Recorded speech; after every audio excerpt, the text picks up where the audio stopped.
अच्छा तो ये बहुत साइंस स्टेट जो है ना, इसको कहते हैं फिफ्थ स्टेट ऑफ मैटर, कहते हैं इसको सॉलिड क्रिस्टल स्टेट भी कहते हैं। ये कब बनती है, इसमें क्या करते हैं, याद रखिएगा, जब हम टेम्परेचर को -273 तक लेके जाएंगे, ये टेम्परेचर जमीन पे क्रिएट करना बहुत मुश्किल है, ये हाइपोथेटिकल है। अगर हम यहाँ तक लेके जाएंगे ना, तो क्या होगा, इससे जितने भी मॉलिक्यूल्स या आइटम्स है किसी चीज़ के अंदर, उसकी जो मोमेंट है वो क्या हो जाएगी, जीरो हो जाएगी, उनकी वाइब्रेशन बिल्कुल खत्म हो जाएगी। जब वाइब्रेशन खत्म होगी, इनके बीच में क्या होगा, स्पेस भी कम हो जाएगा, इससे चीज़ का साइज रिड्यूस हो जाएगा, चीज़ छोटी हो जाएगी। फर्स्ट करें, अगर ये चौक है, इस चौक के अंदर जितने भी आइटम्स है, मॉलिक्यूल्स, उनके मोमेंट को हम फ्रीज कर दें, जीरो कर दें, तो क्या होगा, उसके अंदर का वॉल्यूम कम हो जाएगा और चौक क्या हो जाएगी, छोटी हो जाएगी। अक्सर आपने देखा होगा, एक मूवी भी इसके ऊपर बनाई गई थी कि जैसे हम उसको एक ऐसे टेम्परेचर में जानदारों को रखते हैं ना, इंसानों को, तो वो इंसान क्या हो जाते हैं, छोटे छोटे हो जाते हैं। ठीक है वो एक हाइपोथेटिकल चीज़ है, मूवीज में दिखाई जाता है, इस तरह के एक्सपेरिमेंट्स बताए जाते हैं वहाँ पर। बेसिकली वो वैसे नहीं है, वो साइंटिफिक लॉज होते हैं, इनके ऊपर वो मूवीज बना के इस तरह आपको समझाने की कोशिश कर रहे होते हैं। तो लिहाजा बोस आइंस्टाइन स्टेट इक्वेशन में क्या, ये क्या बता रही है, अगर हम -273, it is a hypothetical temperature and it is hypothetical as well as it is impossible to create a temperature in the earth, and it is known as the absolute zero. Absolute zero, it is when we lower the temperature below 1 to -273 degrees Celsius temperature, then the all molecular atomic level moments of everything will become zero, the vibration will become zero. This condition, this state of matter is known as solid crystal state. It is known as the fifth state of matter. But the thing that's very important here is that it is impossible to create such kind of temperature on the earth. It is a hypothetical, just it's a guess. But it is a fact that when we lower the temperature, at the below temperature, the molecular moments will become slow.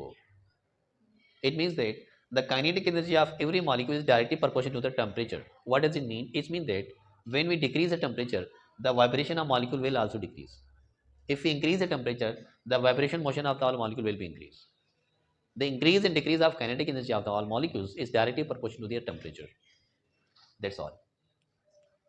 States of matter वाकई में एक अच्छा topic है, यानी आपको chemistry में states of matter का नहीं पता, तो फिर केमिस्ट्री आगे डील करना आपके लिए काफ़ी मुश्किल हो जाएगी। ठीक है, स्टेट्स ऑफ मैटर का मतलब क्या, मादे की हालत है। ये जो दुनिया है ना हमारी आसपास, इसमें जो मादा है ना, मैटर जो है ना, वो किस किस कंडीशन में, किन किन शेप्स में या किन किन स्टेट्स में मौजूद हो सकता है।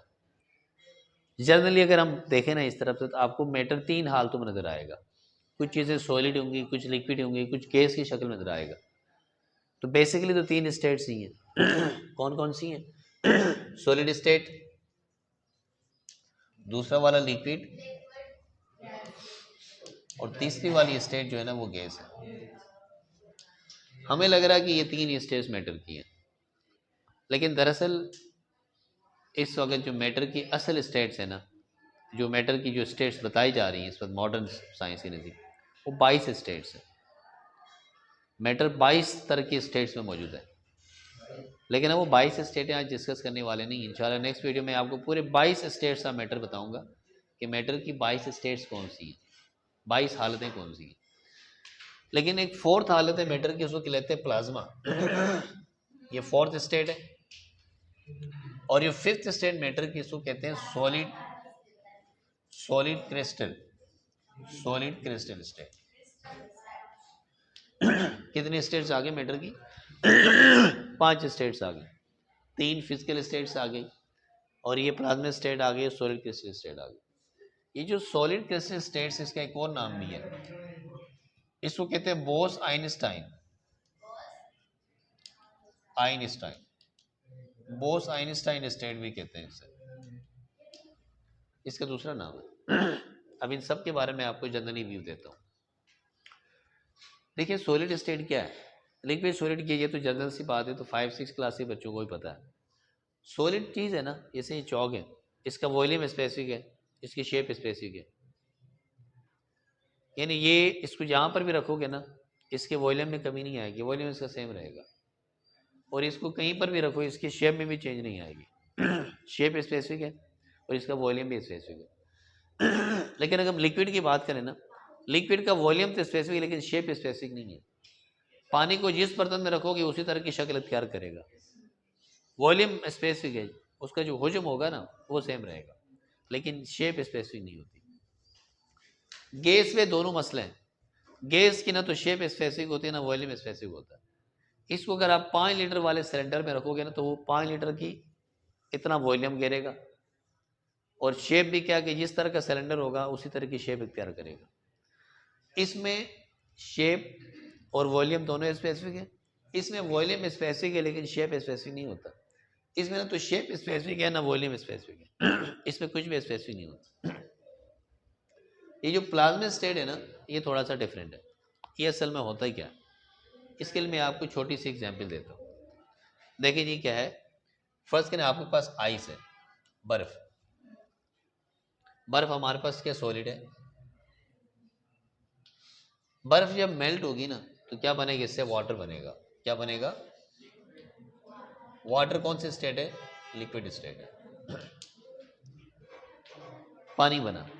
अगर पानी को हम मजीद गर्म करें, गर्म करें तो क्या बनेगा, वेपर्स बनेगा। वेपर्स कौन सी स्टेट है, गैस स्टेट। आप एक चीज नोटिस कर रहे हैं, पानी मैटर की तीनों स्टेट्स में मौजूद होता है। यानी पानी लिक्विड स्टेट में भी है, और पानी सॉलिड स्टेट में भी, और पानी गैस स्टेट में भी है। तीनों स्टेट से पानी।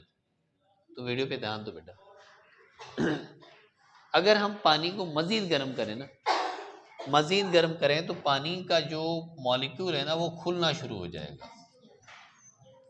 वो क्या हो जाएगा, आयोनाइज हो जाएगा। ठीक है। और आयोनाइज होने का मतलब ये कि इसमें अंदर जो प्रोटॉन्स इलेक्ट्रॉन्स है ना वो थोड़ा सा मॉलिक्यूल खुलेगा और मॉलिक्यूल के ऊपर एक चार्ज आ जाएगा। तो ये क्या बना जी, हाईली आयोनाइज्ड, हाईली आयोनाइज्ड,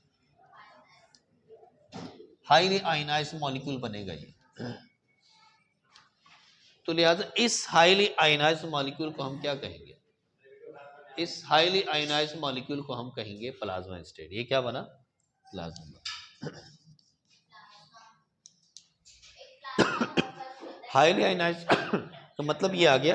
अब इसको इतना हमने हीट किया, अब इसको हमने इतना हीट किया कि ये मॉलिक्यूल में कन्वर्ट हो गया। ठीक है, तो इसे हम क्या कहेंगे बेटा, हाईली आयोनाइज्ड मॉलिक्यूल कहेंगे। और ये जो हाईली आयोनाइज्ड मॉलिक्यूल बनेगा ना, अब ना ये वेपर है ना वाटर है ना आइस है, ये क्या है हमारे पास, प्लाज्मा स्टेट। ये तीन स्टेट्स आ गए देखो। आइस फॉर्म में ये सॉलिड स्टेट है, और ये वाटर फॉर्म में लिक्विड स्टेट है, वेपर फॉर्म में ये गैस स्टेट है। लेकिन जब हम ज़्यादा हीट करेंगे तो ये मॉलिक्यूल क्या हो जाएगा, आइंस में कन्वर्ट हो जाएगा, अपने ऊपर एक चार्ज फॉर्म करेगा। इस स्टेट को हम क्या कहेंगे, प्लाज्मा स्टेट कहेंगे। ठीक है। अब ये जो असल में ये वाली बात है ना, ये वाली जो फिफ्थ स्टेट है, सॉलिड क्रिस्टल स्टेट, जिसको हम बोस आइंस्टाइन स्टेट भी कहते हैं। देखें बेसिकली होता है क्या है। अब ये चौक मेरे सामने है, इस चौक के अंदर मॉलिक्यूल्स हैं, आइटम्स हैं, जाहिर सी बात इनसे मिलके ये चौक बना हुआ है। ठीक है। अब प्रॉब्लम ये कि इस वक्त इस चौक के अंदर, बेटा एक मिनट के लिए वीडियो से स्टॉप करो इधर। यार इधर मसला क्या तुम्हारे साथ, क्या मसला है ये। अच्छा, बोस आइंस्टाइन स्टेट पे बात कर रहे थे। ये असल में होती क्या है, जैसे ये चौक ले लें हम, इसको मैं समझा रहा हूँ, जरा गौर से समझिए। ये चौक है, याद रखिए इस वक्त इस चौक के अंदर जो आइटम्स है ना ये वाइब्रेट कर रहे हैं, इन आइटम्स के बीच में स्पेस है। बजाय चौक में देखें आपको कोई स्पेस नज़र नहीं आ रहा, लेकिन इसके अंदर स्पेसेस मौजूद है। मैं इसको समझाना चाह रहा हूँ। जैसे सपोज करें, ये इसको हम चौक ले लेते हैं, ये चौक है आपका, इसके बीच में ये आइटम्स हैं, आइटम्स के बीच में स्पेस होता है क्योंकि ये वाइब्रेट कर रहे होते हैं। अगर ये स्पेस कम हो जाए ना, अच्छा याद रखें, अगर हम इनको हीट करेंगे ना तो ये स्पेस बढ़ जाएगा। जब ये स्पेस बढ़ जाएगा तो ये फैलना शुरू कर देगा, एक्सपेंड हो जाएगा। देखो बजाय ये चौक आपको लग रहा है, लेकिन इसके बीच में आपको स्पेस नज़र नहीं आ रहा है, लेकिन इसके बीच में स्पेस है, इसके आइटम्स के बीच में स्पेस होता है। ठीक है। अक्सर देखें ना, कहते हैं ना कि जिन, आप जितने भी दरवाजे बंद करो जिन भूत अंदर आ जाता है। क्यों, वो एनर्जी की फॉर्म में होता है, वो अंदर इन स्पेसेस के बीच में से गुजर जाता है। इस स्पेस के बीच में से कुछ भी चीज़ गुजर नहीं सकती, सिर्फ हीट गुजर सकती है, क्योंकि स्पेस काफ़ी ज़्यादा है तो हीट इसके अंदर से आराम से पास हो सकती है। ठीक है। सो अब प्रॉब्लम क्या बेटा, अगर हम इसको गर्म करना शुरू कर देंगे तो ये मॉलिक्यूल का वाइब्रेशन बढ़ेगा। जब वाइब्रेशन बढ़ेगा तो इनके बीच में स्पेस भी बढ़ेगा। अगर हम क्या करें, ठंडा कर दें, उसे टेम्परेचर को कम करें, कितना कम करें, -273 तक कम करके लेके जाएं। ये -273 को हम कहते हैं एब्सोल्यूट जीरो कहते हैं। इसे क्या कहते हैं? इसे हम एब्सोल्यूट जीरो कहते हैं। ठीक है, -273 एब्सोल्यूट जीरो कहलाता है। ये हाइपोथेटिकल टेम्परेचर है। इस तक हम इस ज़मीन के अंदर हम इस टेम्परेचर को यहाँ तक लेके नहीं जा सकते। -273 पर लेके जाना ज़मीन में नामुमकिन है। ये एक हाइपोथेटिकल है। लेकिन फ़र्ज़ करें अगर हम यहाँ तक लेके जाएं या इससे थोड़ा सा कम, तो बेटा याद रखें ऐसे टेम्परेचर हम कम कर देते हैं ना, तो ये मॉलिक्यूल्स जो आइटम्स हैं इनके बीच में स्पेस क्या हो जाएगा? ज़ीरो हो जाएगा। स्पेस ज़ीरो का मतलब है कि इनकी वाइब्रेशन रुक जाएगी। जब इनकी वाइब्रेशन रुकेगी तो क्या होगा? इससे